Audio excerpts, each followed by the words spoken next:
हे बघा, मी आलेले आहे माझ्या फार्म हाऊसला आणि तुम्हाला ना मी आता हे काजूचं झाड दाखवते. हे बघा, बघू शकता तुम्ही ते किती काजू लागल्यात. आता हे जे आहे ना आमच्या जागेवरचं सर्वात शेवटच्या म्हणजे मागच्या टोकाला ही झाडं आहेत.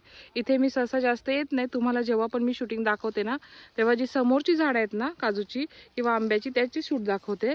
तर हे बघा, पहिल्यांदा तर मी तुम्हाला फळं दाखवते. या फळांची साईज बघा आहे ना, छोटी आहे थोडीशी.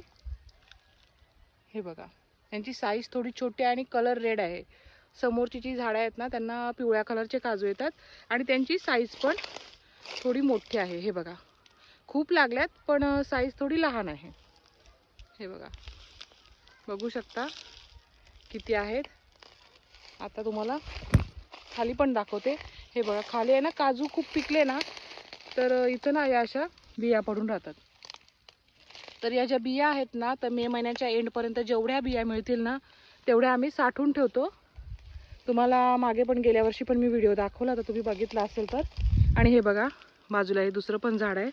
हे बघा, इथे पण बघा किती काजू पडलेत. मग ह्या ज्या बिया आहेत त्या सर्व साठवून ठेवायच्या मे महिन्याच्या एंडपर्यंत आणि जूनच्या आसपास या सर्व बिया कारखान्यात द्यायच्या काजूगर काढण्यासाठी.